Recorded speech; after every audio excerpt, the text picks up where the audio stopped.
अस्सलाम वालेकुम। Last lecture में हमने एक्सरसाइज 2.5 के क्वेश्चन 7 तक किया था।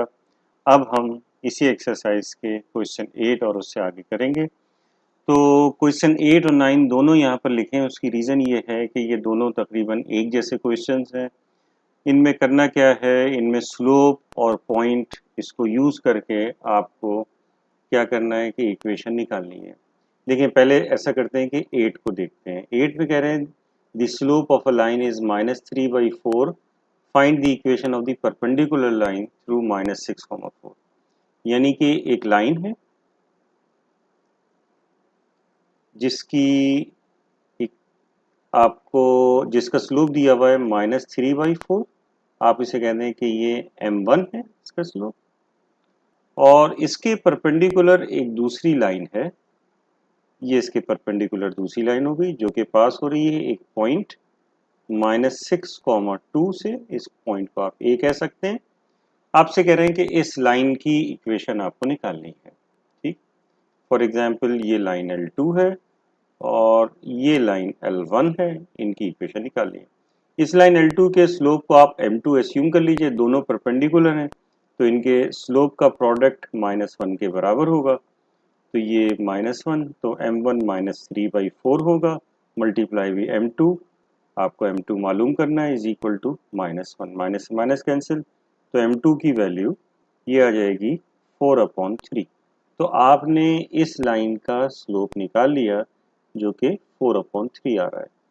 तो हमारे पास लाइन का स्लोप मौजूद है यानी L2 लाइन का, और इस लाइन के ऊपर एक पॉइंट पता है। तो अगर लाइन का स्लोप पता हो और पॉइंट पता हो तो स्लोप पॉइंट फॉर्म से उसकी इक्वेशन निकाल सकते हैं, जो कि होती है y minus y1 is equal to m times x minus x1। ये x1 y1 है और स्लोप यहाँ पर m2 है तो m2 लिख दीजिए। तो y minus 2 is equal to 4/3 x minus x1, तो ये -6, 3 तो जाके मल्टीप्लाई जाएगा तो ये जाएगा 3y minus 6 is equal to x plus 6 होगा, 4 अंदर मल्टीप्लाई होगा तो ये जाएगा 4x प्लस 24। अब ये कीजिए कि 4x को इधर ले जाइए, -6 को इधर ले जाइए, तो 3y, या ऐसे रहने दीजिए, 3y is equal to 4x plus 30। ये आपने इक्वेशन निकाल ली। अब दूसरा वाला जो है वो भी बिल्कुल ऐसे ही है। देखने में आपको ऐसा लग रहा है कि डिफरेंट है। कह रहे हैं कि find the equation of the perpendicular bisector of the line joining this and this. यानी कि एक आपके पास लाइन है जो कि इन दो पॉइंट्स के जरिए ज्वाइन करके बनाई गई है, या इस लाइन पे दो पॉइंट्स हैं, ये -4, -2। इसके कह रहे हैं परपेंडिकुलर बाइसेक्टर की इक्वेशन निकालें। परपेंडिकुलर बाइसेक्टर क्या होगा? जो इसे बराबर दो हिस्सों में डिवाइड भी कर रहा होगा और इसके परपेंडिकुलर भी होगा। इसका स्लोप m1 एस्यूम कर लीजिए, इसका स्लोप m2 एस्यूम कर लीजिए। ठीक है, तो इस लाइन का स्लोप भी निकालना है, इस लाइन पे एक पॉइंट भी चाहिए। लेकिन क्योंकि परपेंडिकुलर बाइसेक्टर है, बाइसेक्टर का मतलब दो बराबर हिस्सों में डिवाइड करने वाला, तो अगर ये लाइन सेगमेंट ए बी है तो इस ए बी को ये बाइसेक्टर जिसे आप L2 कह रहे हैं, ये दो बराबर हिस्सों में डिवाइड कर रहा है। तो इसका मतलब ये होगा कि ये जो पॉइंट होगा ये m इसका मिड पॉइंट होगा, जिसके कोऑर्डिनेट्स आप निकाल सकते हैं x1 प्लस x2/2 से, यानी कि 5 - 4 divide by 2, 2 minus 2 plus -2 divided by 2। तो इस तरह से m के कोऑर्डिनेट्स यानी कि मिड पॉइंट के कोऑर्डिनेट्स आ जाएंगे 5 - 4 1 हो जाएगा, 1/2, और ये 0, ये आ गए। m कैसे निकालेंगे? m1 जो है वो सिंपली इसका स्लोप होगा ए बी का, तो ये y2 माइनस y1, तो ये y2 माइनस y1 तो ये जाएगा -2। अच्छा, एक चीज देख लीजिए कि ये 5,4 था, यहाँ मैंने 5,2 लिख दिया, जिसकी वजह से आंसर थोड़ा सा गलत हो सकता है। वैसे तो कोई मसला नहीं होना चाहिए। ये 4 हो गया, तो इसका मतलब ये हुआ कि यहाँ पे 4 आएगा, और ये 4 -2 2 2/2 1, तो इसका मतलब है कि यहाँ पर 1 आएगा, तो यहाँ पर मैं 1 लिख देता हूँ। ठीक है, अच्छा जी, तो ये हो जाएगा y2 माइनस y1 तो -2 -4 divided by x2 minus x1 तो -4 -5, तो ये हो जाएगा -6 अपॉन -9, माइनस से माइनस कैंसिल, 3 2 ज़ा 6, 3 3 ज़ा 9, तो आ गया 2/3 इसका स्लोप। तो स्लोप आपके पास यहाँ पर आ गया 2/3। अब ये वाला स्लोप कैसे निकालेंगे? दोनों का स्लोप का प्रोडक्ट -1 के बराबर होगा, तो m1 मल्टीप्लाई बाई m2 बराबर होगा -1 के। m1 2/3 है, m2 मालूम करना इज इक्वल टू -1, तो m2 की वैल्यू आ जाएगी -3/2। स्लोप आ गया। जब स्लोप आ गया -3/2, इसके ऊपर एक पॉइंट m मौजूद है, तो आप क्या करें, स्लोप या पॉइंट स्लोप फॉर्म अप्लाई करें और इक्वेशन ऑफ परपेंडिकुलर बाइसेक्टर निकाल लें। तो ये मैं छोड़ रहा हूं आपके लिए एक्सरसाइज। तो इस तरह से ये 8 और 9 हो गए। ठीक है, अब देखिए क्वेश्चन 10। क्वेश्चन 10 के जैसा एक क्वेश्चन हमने एक्सरसाइज 2.4 में भी किया था, इसी तरह से एक क्वेश्चन 2.2 में भी किया था। तो इस ठीक है, क्वेश्चन 10 में कह रहे हैं कि A is the mid point of the segment bounded by -2, 3 and 6, -1। तो ये ए जो है मिड पॉइंट है, -2, 3 और 6, -1 के जरिए एक सेगमेंट जो बाउंड की जाती है उसका मिड पॉइंट है। ठीक, तो ये एक लाइन है, उसका ये मिड पॉइंट हो गया ए।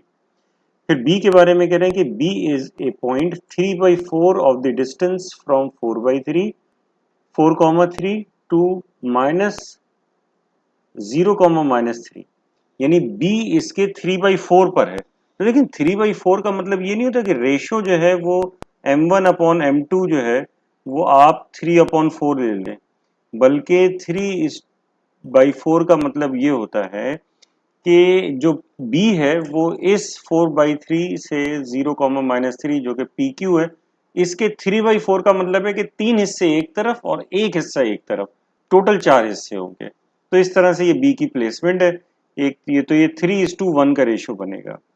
अब आपसे कह रहे हैं find the equation of A B. तो ए बी की इक्वेशन निकालनी है, बहुत सिंपल है। ए बी की इक्वेशन निकालनी है, दोनों पॉइंट्स अगर ए और बी के दोनों कोऑर्डिनेट्स आ जाए तो ए बी की इक्वेशन निकाल लेंगे। अब इनके पॉइंट्स कैसे आएंगे? एक एक कोऑर्डिनेट्स निकालने के लिए ए पता है कि इन दोनों का मिड पॉइंट है, तो हमने मिड पॉइंट फॉर्मूला लगाया, कोऑर्डिनेट्स ऑफ ए निकाली है मिड पॉइंट फॉर्मूला से, ये आ गया। इसके बाद हमने कहा कि B divides P Q, B divides P Q in the ratio m1/m2 is equal to 3/1। तब ये x1 y1 हो जाएगा, ठीक है, और ये पॉइंट हो जाएगा x2 y2, और ये m1 है, ये m2 है। फॉर्मूला हमारे पास होता है m1 x2 plus m2 x1 upon m1 plus m2, comma y1 m1 y2 plus m2 y1 upon m1 plus m2। इसमें ये सारी वैल्यूज रख दी, वैल्यूज रखने के बाद इसको सिंप्लीफाई किया, और इस तरह से हमारे पास b के कोऑर्डिनेट्स आ गए 1, -3/2। अब a और b दोनों के कोऑर्डिनेट्स आ गए। जब a और b दोनों के कोऑर्डिनेट्स आ जाएंगे तो फिर आप क्या कर सकते हैं, आप सिंपली 2 पॉइंट फॉर्म यूज कर सकते हैं। 2 पॉइंट फॉर्म क्या होती है, y minus y1 upon y2 minus y1 is equal to x minus x1 upon x2 minus x1। ये x1 y1 है, ये x2 y2, फॉर्मूले में वैल्यूज पुट कर दी। वैल्यूज पुट करने के बाद इसको सिंप्लीफाई करना है, ये नीचे डिनोमिनेटर आ गया, ये आ गया क्रॉस मल्टी, फिर उसके इसको उल्टा कर दिया, क्योंकि डिवाइड हो रहा मल्टीप्लाई में चेंज किया, तो 2/5 हो गया, माइनस से माइनस कैंसिल, 5 को तो ले आके मल्टीप्लाई कर दिया, तो इस तरह से ये आ गया। आप चाहें तो इसको ऐसे भी लिख सकते हैं 5x minus 2y minus 8 is equal to 0, उससे कोई फर्क नहीं पड़ता। बहरहाल इक्वेशन जो है वो आपने निकाल ली। तो क्वेश्चन 10 के बाद क्वेश्चन 11 की तरफ चलते हैं। क्वेश्चन 11 में क्या कह रहे हैं, the angle from the line through 2, 7 and -6, 5 to a line through 1, -4 is 135 degree. Find the equation of the second line. Second line के ऊपर एक पॉइंट दिया हुआ है, अगर स्लोप पता चल जाए तो उसकी इक्वेशन हम निकाल सकेंगे। दिया हुआ क्या है, एक लाइन है हमारे पास, लाइन L1, और दूसरी लाइन है हमारे पास लाइन L2। ठीक है, लाइन L1 पे 2 पॉइंट्स हैं, एक पॉइंट है 2, 7 और दूसरा पॉइंट है इसी लाइन पे जिसके कोऑर्डिनेट्स है -6, 5। ये 2 पॉइंट्स इस लाइन पर है। अब लाइन L1 से लाइन L2 पर, ये लाइन L1 है, ये रही लाइन L1, ठीक है। इससे लाइन L2 पर क्या दिया हुआ है, the angle from the line through, इन दोनों से जो लाइन पास हो रहा है इस लाइन से थ्रू, अच्छा 1, -4 में, ये एंगल जो है वो आपको दिया हुआ है कितना, 135 डिग्री, 135 डिग्री अल्फा। और ये लाइन एक पॉइंट से पास हो रही है 1, -4। अब हमें पता है कि हम इसकी स्लोप निकाल सकते हैं। m1 इसका स्लोप हो गया, m2 इसका स्लोप हो गया, ये m1 है, ठीक है। इसको ये m1, ठीक है। तो m1 जो है इसका स्लोप है y2 माइनस y1, तो ये जाएगा 5 - 7 डिवाइडेड बाई -6 - 2, तो 5 - 7 - 2 डिवाइडेड बाई -8, तो ये 1/4 आ गया। अब हमारे पास इस लाइन से इस लाइन पर है, तो 10 35 degree 135 degree is equal to m2 minus m1 upon 1 plus m1 m2। 10 135 degree की वैल्यू जो है, ये 10 अल्फा का फॉर्मूला है। ऐसा करते हैं कि पहली मरतबा आप यहाँ पे अल्फा लिख दीजिए, दूसरी मरतबा वैल्यूज रख देंगे, तो 10 135, अब 135 रख दीजिए। 10 135 degree is equal to m2 minus m1, m1 है अब आपके पास 1/4 divided by 1 plus 1/4 multiply by m2। अब इसके बाद ये वैल्यूज जो है वो सब्स्टिट्यूट करेंगे यहाँ पे, तो अब आपके पास ये आ जाएगा 10 135 होता है -1 इज इक्वल टू 4 एलसीएम ले लेंगे, तो हो जाएगा 4m2 -1 डिवाइडेड बाई 4, नीचे डिनोमिनेटर में 4 एलसीएम ले लेंगे, तो 4 प्लस m2 अपॉन 4। इस 4 से ये 4 कैंसिल, 4 प्लस m2 तो जाके मल्टीप्लाई हो जाएगा। अब इसके बाद मैं यहाँ कर रहा हूँ, तो ये हो जाएगा -4 minus m2 is equal to 4m2 -1, -1 को तो ले जाइए, उसको तो ले जाइए, तो -4 plus 1 is equal to 4m2 plus m2, ठीक है। तो ये हो जाएगा -3 इज इक्वल टू 5m2, 5 हो जाके डिवाइड हो जाएगा, तो m2 आपके पास आ जाएगा, 5 हो जाके डिवाइड हो गया, तो -3/5। अब इसके बाद जो है वो आप इक्वेशन निकाल लीजिए, इसका स्लोप आ गया माइनस और ये पॉइंट पता है, तो y minus y1 is equal to m times x minus x1, slope इसके m2 कह दीजिए, y माइनस y1 आपके पास है ये -4, तो -4 इज इक्वल टू m2 जो कि -3/5 है, x माइनस x1 आपके पास 1 है। अब मेरा ख्याल है कि सिर्फ सिंप्लीफिकेशन है, तो ये आपके लिए एक्सरसाइज में छोड़ रहा हूँ। अब इसके बाद क्वेश्चन 12 देखें। क्वेश्चन 12 में क्या कह रहे हैं, for the triangle with vertices A B and C find the equation of the altitude from A. देखिए ये आपके पास एक ट्राइंगल है ए जिसके कोऑर्डिनेट्स हैं 5, 1, ये पॉइंट ए है, ये पॉइंट बी 3, -5 और ये पॉइंट सी जिससे कोऑर्डिनेट्स -3, 7 है। अब आपसे कह रहे हैं कि इस पॉइंट बी से एल्टीट्यूड जो ड्रॉ किया जाएगा, तो जाहिर है इसके अपोजिट साइड पर ड्रॉ किया जाएगा, तो वो जो एल्टीट्यूड होगा उसकी इक्वेशन निकालें। एल्टीट्यूड का मतलब है परपेंडिकुलर, तो इससे परपेंडिकुलर, तो लाइन एसी के स्लोप को आप m1 कह दीजिए, लाइन ये जो एल्टीट्यूड होगा बी का इसके स्लोप को आप m2 कह दीजिए। पॉइंट तो हमें पता है बी, अगर इसका स्लोप आ जाए तो इसकी इक्वेशन निकल आएगी। स्लोप m1 हम निकाल सकते हैं, लाइन ए बी का स्लोप आप लिख दें, स्लोप ऑफ AC का स्लोप m1 है जो कि होगा y, ये x1 y1 ये x2 y2, तो y2 माइनस y1, तो 7 - 1 divided by -3 - 5 is equal to 6/8 जो कि हो जाएगा -3/4। अब m1 मल्टीप्लाई बाई m2 ये बराबर होगा -1 के, तो m1 आपके पास है -3/4 multiply by m2 is equal to -1, तो अब आपके पास ये माइनस से माइनस कैंसिल हो गया, 4 जाके मल्टीप्लाई हो जाएगा, 3 जाके डिवाइड हो जाएगा, तो ये जाएगा 4/3। ये m2 आ गया, यानी कि इस लाइन का स्लोप आ गया 4/3। तो स्लोप पता हो और आपको उस पर एक पॉइंट पता हो तो आप क्या कर सकते हैं, point slope form by point slope form. तो पॉइंट स्लोप फॉर्म के मुताबिक y minus y one is equal to m times x minus x one.